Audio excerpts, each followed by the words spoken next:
সিলেটে মৌলানা আজহারীর মাহফিলে গোলযোগ হয়েছে। কিভাবে মাহফিলগুলো আরো সুশৃঙ্খল করা যায় এ ব্যাপারে আয়োজক ও শ্রোতাদের কোনো পরামর্শ দেবেন কি? এখন থেকে কিভাবে রমজানের প্রস্তুতি গ্রহণ করতে পারি? আমি যদি নামাজ ঠিক রেখে ফ্রি ফায়ার গেমস খেলি তাহলেও কি আমার গুনাহ হবে? আমি কি অফিস টাইমের বাইরে নিজের ব্যক্তিগত ল্যাপটপ ইন্টারনেট ব্যবহার করে খরচ নিয়ে তাদের আবেদন করে দিতে পারবো? জি, শেখ মুজিবুর রহমান আজহারীর মাহফিলে গোলযোগ হওয়ার দৃশ্যগুলো আমাদের চোখে পড়েছে এবং সত্যি খুবই খারাপ লেগেছে। শুধু তার মাহফিলে নয়, আর অন্যান্য অনেক মাহফিলও হয়, হয়তো তার মাহফিলে এখানে গোলযোগটা বেশি হয়েছে। আমাদের মুশকিল হলো, মাহফিলে যারা আমরা আসি তারা অনেকেই জাস্ট কোনো পরিচিত পপুলার হুজুরকে, আলেমকে দেখার জন্য আসি। মাহফিলে আসার উদ্দেশ্যটা আমাদের আগে সংশোধন করা দরকার। আমরা কেন মাহফিলে আসি? মাহফিলে আমরা আসবো শিখতে, দিন সম্পর্কে জানতে, দিন ইলম অর্জন করতে, নিজেকে আলোকিত করতে। তাহলে জানার উদ্দেশ্যে যখন আসবো তখন আমার মধ্যে ছাত্র সুলভ, তালেব ইলম সুলভ আচরণ আমার মধ্যে আসবে।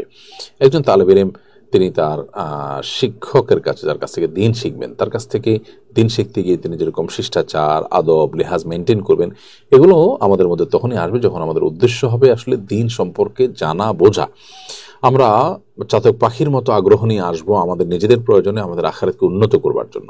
তাহলে আমাদের মধ্যে বিনয় আসবে, তখন আমরা বিশৃঙ্খলা করবো না। আর উদ্দেশ্য যখন হবে দেখা, তখন দেখতে না পারলে হট্টগোল করা।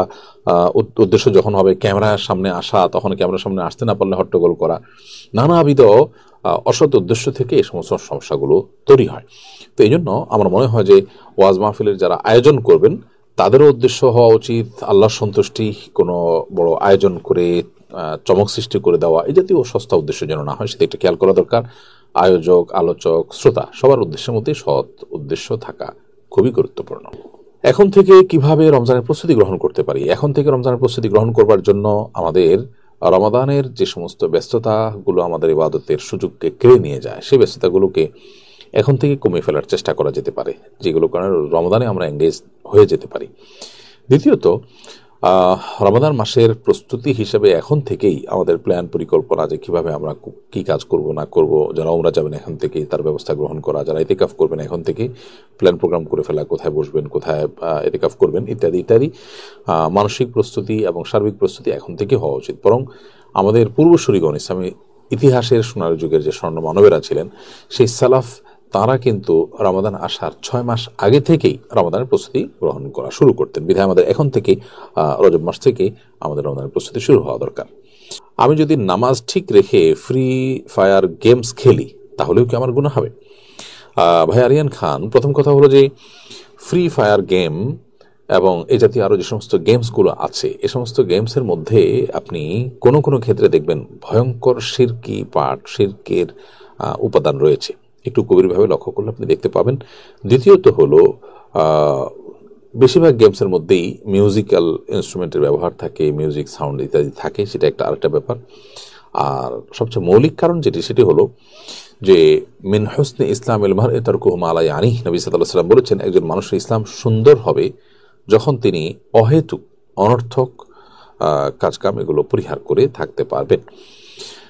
আল্লাহ রাব্বুল আলামিন সফল এবং সার্থক ইমানদারদের বৈশিষ্ট্য বলতে গিয়ে কোরআনে কারিমের সূরা মুমিনুন 18 নম্বর পারা প্রথম সূরা, এর শুরুতে আল্লাহ তাআলা বলেছেন ওয়াল্লাযীনা হুম আনিল লাগওয়ি মুরিদুন, যে সমস্ত ইমানদার, যে সমস্ত মুসলমান তারা অহেতুক অনর্থক কাজ থেকে বিরত থাকেন, এগুলো এড়িয়ে চলেন, তারা সফল কাম হবেন, সার্থক মুমিন হবেন। এবং আল্লাহ তাআলা তাদের সম্পর্কে বলেছেন উলাইকা হুমুল ওয়ারিসুন আল্লাযীনা ইয়ারিসুনাল ফিরদাউস হুম ফিহা খালিদুন, যারা জান্নাতুল ফিরদাউসের অধিকারী হবেন, সেই সৌভাগ্যবান মানুষরা হবেন তারা যারা অহেতুক কাজ করেন না। বিধায় এই সমস্ত গেমসগুলো আমাদের পার্থিব বা পারলৌকিক কোনো উপকারিতা বয়ে আনে না। এগুলো আমাদের সময় নষ্ট করে, আমাদের ব্রেইনকে আরও বেশি ব্রেনের মধ্যে জ্যাম সৃষ্টি করে এবং নানাবিধ ক্ষতি আমাদের মনের, মস্তিষ্কের, আমাদের শরীরের করে থাকে। তো এই কাজটি একজন মুসলমানের জন্য কখনোই জায়েজ নয়। তিনি যদি নামাজ ঠিক রাখেন তাহলেই তার জন্য গেমস খেলা হালাল হবে না শুধুমাত্র, বরং এটাই শুধুমাত্র কারণ না যে নামাজ থেকে বিরত রাখে, এটি আরও বহু কারণ আছে যার কারণে সব ধরনের গেমসই আমাদের পরিহার করা উচিত। হ্যাঁ, শারীরিক যে কসরত হয়ে থাকে সে সমস্ত খেলাধুলা, সেগুলো যদি সতর ঢেকে পারস্পরিক, অর্থাৎ খেলোয়াড়দের মধ্যে টাকা পয়সা বা কোনো লেনদেন না করে, অর্থাৎ হারা জিদের উপরে কোনো লেনদেন না করে তারা যদি খেলতে চান সেটা তারা করতে পারেন। এরপর প্রশ্ন হলো, আমি ভূমি অফিসের কর্মকর্তা। নামজারি ও খাজনা দেওয়ার ক্ষেত্রে মানুষের ভোগান্তি কমাতে অনলাইন সিস্টেম রয়েছে, কিন্তু সাধারণ মানুষের অনলাইন সম্পর্কে ধারণা কম থাকায় সরাসরি অফিসে আসে, তখন আমরা তাদের দোকানে পাঠাই অনলাইনে আবেদন করতে। এতে দোকানিরা সুযোগ পেয়ে বেশি টাকা নিয়ে নেয়। এক্ষেত্রে আমি কি অফিস টাইমের বাইরে নিজের ব্যক্তিগত ল্যাপটপ, ইন্টারনেট ব্যবহার করে খরচ নিয়ে তাদের আবেদন করে দিতে পারবো?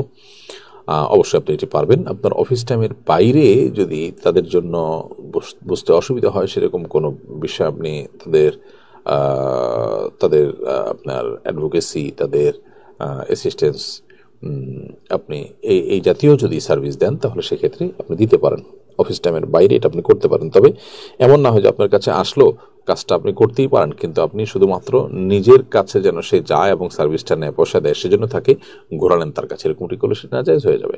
আপনার কাছে যেটা তার করার আছে এটা করে ফেলতে হবে এবং অফিস টাইমে করবেন। একই কাজ আপনি অফিস টাইমে না করে তাকে অন্য সময় করলেন, আপনার দেখা দেওয়ার দায়িত্ব যদি থাকে তাহলে সেটা আপনার জন্য হালাল হবে না। হ্যাঁ, আপনার একটা দায়িত্বের মধ্যে পড়ে না, যার যার মতো আবেদন করে আসতে হয়, বাইরের লোকজন করে ভিড় ঝাপ বা জুলুম, তো সেক্ষেত্রে আপনি অবশ্যই এটা করতে পারেন।